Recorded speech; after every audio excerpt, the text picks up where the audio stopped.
through the fact that I was diagnosed with epilepsy.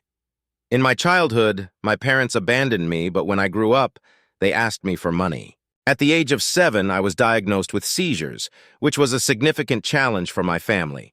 Emotionally and mentally unprepared to handle my condition, they began treating me like an outcast. I first noticed this around age 5 when I saw how differently they treated my older sibling, who was 2 years my senior. He received far better treatment, likely because he was easier to manage than I was. As if the seizures weren't enough, I was also diagnosed with reading difficulties and severe attention deficit hyperactivity disorder at the age of 9. My family was overwhelmed by my needs, but instead of rising to the challenge, they treated me like a burden. They had chosen to have children and should have been prepared for the responsibilities that come with it. My sibling turned out perfectly healthy, and they seemed to expect the same for me without considering the possibility of any complications. Their resentment was evident, and they made sure I felt like an unwanted burden. They would avoid engaging with me, and any room I entered would fall silent, the life seemingly sucked out of it just because of my presence. This behavior started when I was under 8 years old and worsened as I grew older, affecting my mental health deeply. In my teenage years, the emotional neglect led me to rebel. My anger and frustration manifested in defiant and disobedient behavior. I stopped putting effort into my studies, intentionally failing classes to express my dissatisfaction. My behavior became rude, pushing away even my friends. I knew it wasn't the right approach, but I was desperate for my parents' attention. Despite my efforts, my parents remained indifferent. Whenever the school called them in due to my misconduct, they would merely sigh in disappointment without bothering to reprimand me. It was frustrating, and I hated living with them. My temper tantrums at home were ignored, and they would openly discuss my behavior as if I wasn't there, dismissing it as me having another fit and rolling their eyes at my attempts to be heard. When I was 14, I reached a breaking point and violated a major rule at school. I brought a pack of cigarettes and started smoking right in the middle of class. When my teacher ordered me to stop and leave, I responded by giving him the finger. That was the final straw for me. I had always been a troublemaker, but my parents usually excused my behavior by claiming I wasn't a normal kid and that I had issues. This time, there was no excuse. I was expelled and my parents were livid. They really let me have it that day, saying things I will never forget or forgive. It wasn't that I didn't already know how they felt, but hearing them say it out loud was devastating. They said they regretted ever having me, and that if they had known I would turn out like this, they would have terminated the pregnancy. They called me a burden and said they were better off with just one son. They decided that I would leave the family for good. I was grounded for a week, during which they literally locked me in my room. I was only allowed out for bathroom breaks, and my meals were brought to me. I wasn't allowed to go anywhere or talk to anyone. I felt like a prisoner in solitary confinement, but it was worse because my own parents were doing this to me. I hadn't committed a crime, I had just been acting out, likely due to their neglect. They never gave me the attention I needed, and they should have been better parents. Yes, I wasn't easy to deal with because of my conditions, but they should have considered this before deciding to have a child. After that week, they showed me what they meant by saying I wouldn't be part of the family anymore. One day, out of the blue, they told me to get into the car with all my belongings. My brother and mom packed my things while I waited. About an hour later, we were driving on a familiar route. It soon became clear we were heading to my grandmother's house, my dad's mom. I thought they might let me stay there for a few weeks to straighten out, as my grandmother was strict but kind to me. However, once we arrived, I realized this wasn't temporary. They were abandoning me at my grandmother's house, essentially giving up on me. They had spent that week convincing her to take me in. When we got there, they unloaded my belongings at the door and told me to take them inside. They informed me that this would be my new home and said they didn't want any further contact with me. After what I had done, my parents told me they never wanted to see me again. They accused me of trying to ruin their reputation and claimed I had crossed a line that couldn't be undone. Standing at the door, I begged them not to abandon me because, despite everything, I still longed for a relationship with them. I was desperate for a sense of belonging in my family, making it incredibly difficult to accept that they were leaving me at my grandmother's house. I was also worried that my grandmother, who was in her 70s, might not be able to take care of me. It had taken her a week to agree to this arrangement because of her age. I knew she loved me, but I feared becoming a burden to her, just as I had been to my parents. Even though she had always encouraged me during my visits and expressed faith that my parents would come around if I behaved better, I was terrified that she might eventually resent me too. Despite my pleas, my parents were resolute. In front of me, they told my grandmother that they were done with me and didn't want to hear about me anymore. They said they couldn't have a freak like me living with them and needed to focus on my normal brother. Hearing them use the same language as the bullies at school was devastating. It made me realize that my parents were the biggest bullies in my life. Their words hurt more than anything the kids at school had ever said. At that moment, I stopped begging. I accepted that I was now going to live with my grandmother. I resolved to improve myself because both she and I deserved better. I decided not to throw my life away just because my parents didn't love me. Once my parents left, my grandmother and I had a much-needed conversation. She was honest and told me that although she loved me, she hadn't been ready to take me in. She had numerous concerns about my behavior, which she had heard about from my father. At her age, she doubted her ability to handle a troubled kid like me. She understood that I needed help, but wasn't sure she could provide the right environment for me to grow up in. This uncertainty was why it had taken her a week to make the decision. She explained that my father's account of grounding me and keeping me locked in my room for a week had made her reconsider. She realized that leaving me with them would do more harm than good, and despite her reservations, she chose to take me in.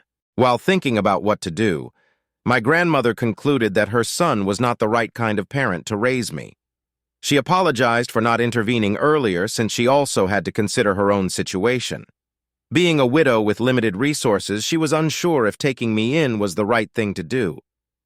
But now that she understood how badly I had been treated, she saw why I had acted out and wanted to give me a fresh start. Unlike my parents, she encouraged me to view this as an opportunity, and that's exactly what I did. I apologized to her for my past behavior and forgave her for not stepping in sooner. We decided to leave the past behind and work together for a better future. From that day forward, I dedicated myself to turning my life around with her support. I am deeply grateful to my grandmother for everything she did for me. Without her, I wouldn't be the person I am today.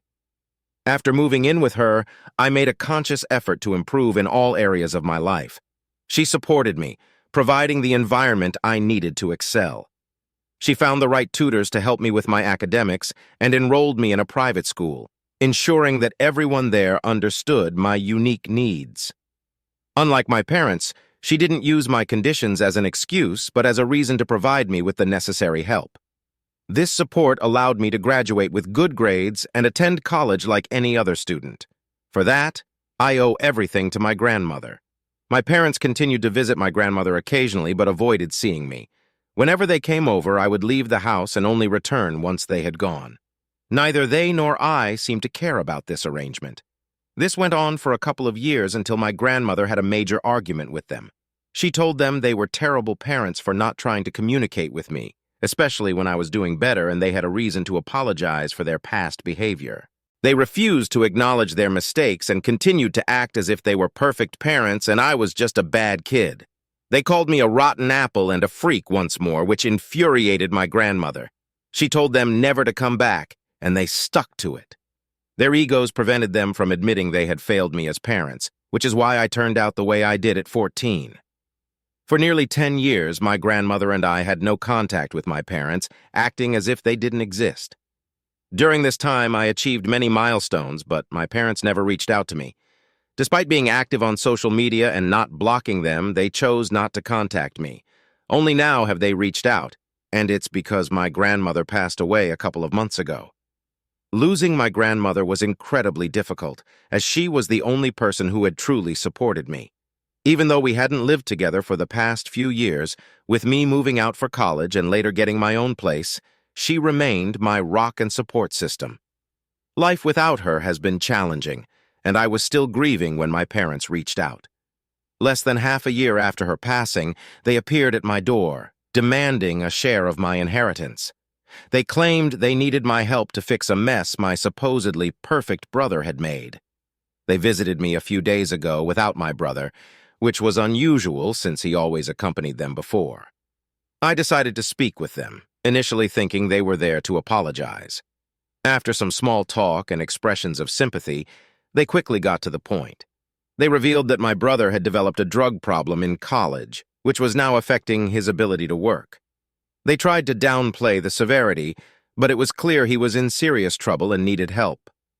They asked me to share my inheritance to pay for a residential rehab program, which was apparently very expensive. I asked why he couldn't attend one of the more affordable programs, and they told me they had tried, but it wasn't sufficient for him. Despite not knowing the exact costs of rehab, I was aware that I was financially secure, thanks to a good job and my grandmother's careful investments. My parents, despite knowing they might need money, had been too proud to maintain a relationship with her or apologize towards the end. I told my parents that I was willing to help them with whatever amount they needed, but with one condition: they had to publicly acknowledge everything they had done in the past. This included the way they treated me, the hurtful things they said, and their treatment of my grandmother. They also needed to admit that they now required my assistance and explain why they needed the money.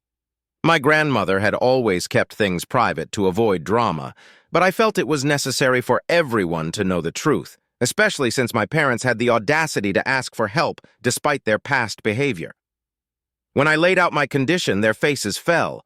They tried to negotiate, calling me unreasonable and selfish, but I stood firm. I told them this was my condition, take it or leave it. I had no issues providing the money they needed, as I no longer harbored any ill will towards my brother, but I wanted my parents to publicly acknowledge their wrongdoings. They definitely would have to acknowledge what they did in order for me to completely move on from what had happened, because they treated me terribly. They were also unkind to my grandmother, and this was about her money. If they wanted her money, they had to acknowledge their actions. It was as simple as that. When I told them this, they began calling me heartless and emotionless, claiming they never expected such behavior from me. I told them they shouldn't have expected anything from me at all, given that we hadn't spoken for the past decade. If they wanted my help, they would have to acknowledge and accept their mistakes and apologize. That was the end of it for me. After much crying and accusations, they left. They are now trying to change my mind, telling me that my brother is in a really bad condition and needs my help. But I don't understand why they expect me to do things for them when they never did anything for me. My grandmother and I only had each other. They never bothered to help or even check on us. Even when my grandmother passed away, they probably wouldn't have known unless I had informed my relatives about the funeral. So why should I help people who have had nothing to do with us for the past 10 years? I just want to make sure, am I wrong for telling my parents that I won't help them financially if they don't accept and acknowledge their mistakes publicly? Update 1. Thank you for all the comments on my original post. I am doing fine. Thank you so much for asking. It has been really difficult for me to deal with the loss of my grandmother, but she was very old, and I'm glad that she's in a better place now. She lived her life to the fullest, and I know she passed away without any regrets. Thank you for the concern and the condolences. Anyway, regarding my parents, they are still trying to bother me online, but I have told them that if they don't do as I said, they can give up any hope of inheriting any money. I know that my grandmother left everything to me in her will, and I'm sure my parents know this as well since the lawyer had sent out an email. Now all they can do is wallow in their regret. I'm not going to go back on my word. It has been a week since I last spoke to them, and since none of their pleas have worked, they have resorted to sending me photos of my brother. He looks bad and is in a pathetic condition. They keep sending pictures, telling me that he needs my help and that I should step up and do something for him. To that, I only have one thing to say: where were they when I needed that kind of help? They abandoned me, and I was just lucky that my grandmother had my back. Otherwise, I don't know where I would have ended up. They did not care about me, and as much as I feel bad for my brother, I can't help them if they don't apologize for what they did. It has to be public because I want everyone to know what kind of people they really are. If they can set aside their egos just this once, I guess I'll help them out. For me, it's about shattering their pride. Their pride caused everything, and now, if they truly want to help the child they claim to love, they have to set it aside. I want to see what comes first for them, my brother or their pride. Update 2. It's been 10 days since I last spoke to my parents. I eventually stopped responding to their messages, but they showed up at my place again a few hours ago, this time with my brother in tow. It was a pitiful sight. At the door, I told them they couldn't continue this way. Their behavior was only hurting their chances of getting anything from me. I expressed how uncomfortable I was with their actions, even toward my brother, as it felt dehumanizing to use him like this. I told them to leave, and for a moment, they refused. They demanded I promise to help them as soon as I could if I wanted them to go. I stood firm, saying I would make no such promises and threatened to call the police if they continued to harass me. Considering my brother's condition, this threat scared them, and they left. However, my father couldn't resist a parting shot, calling both my grandmother and me the most selfish people on the planet. This accusation came from the same people who had dumped me on her doorstep because they couldn't deal with a special needs child. If my grandmother and I are selfish, then there aren't even words invented yet to describe them. Update 3. Hi, I forgot to update here because I got really busy with work. Nearly 2 months have passed since my last post, and a lot has changed. I've blocked my parents from contacting me and moved into a better apartment in a new neighborhood, which they don't have the address for. I've also informed all my relatives not to give out my address to anyone, especially my parents. Last time, someone decided my parents deserved to know where I lived because my brother was suffering, which is how they found me. This time, I ensured that wouldn't happen again. After my dad called me selfish during our last conversation, I decided to block them because I didn't want any more drama. They have shown me that their pride will always come first, above everything else, including the son they claim to love. I can accept that they never loved me due to my dyslexia and ADHD, but my brother was always their golden child. It's beyond me how they couldn't make one small sacrifice for him. All they had to do was acknowledge their mistakes. It would have been easy, as most of our family was already aware of the bad blood between us. It wasn't like they would be revealing anything new. Yet they couldn't bring themselves to apologize because, in their minds, they had never done anything wrong and were perfect. Well, they can keep their delusions, and I will keep my inheritance. Fair enough. Update 4. 3 months have passed since I last shared an update, and life has continued to evolve in unexpected ways. The silence from my parents has been a welcome relief, allowing me to focus on my career and personal growth without the constant emotional turmoil they used to bring. Despite blocking them, I've occasionally heard through relatives about the ongoing struggles of my brother and the desperate attempts of my parents to secure help for him. During this period, I received an unexpected letter from an old family friend who had been close to my grandmother. She shared stories about my grandmother's younger years, her struggles, and her immense strength and resilience. Reading these stories gave me a renewed sense of purpose and a deeper connection to the woman who had been my rock. It reminded me of the values she instilled in me and the importance of staying true to myself. Inspired by my grandmother's legacy, I decided to use a portion of my inheritance to start a scholarship fund in her name. This fund would help young students with learning disabilities like dyslexia and ADHD to access quality education and support services. It felt like the perfect way to honor her memory and give back to the community. The scholarship was launched with much enthusiasm, and seeing the first few recipients' gratitude and excitement was incredibly fulfilling. One day, while I was at a coffee shop working on some projects related to the scholarship fund, I unexpectedly ran into an old high school friend, Sarah. We hadn't seen each other in years, but we quickly fell into easy conversation, reminiscing about old times and catching up on our lives. It was refreshing to reconnect with someone from my past who remembered the struggles I went through and could appreciate how far I had come. Sarah shared her own journey, revealing that she had become a therapist specializing in family counseling and addiction. Hearing about her work sparked an idea in my mind. What if I could help my brother without directly involving my parents? I discussed the idea with Sarah, who offered her professional insights and support. With Sarah's guidance, I reached out to a reputable rehab facility anonymously, paying for my brother's treatment up front without my parents' knowledge.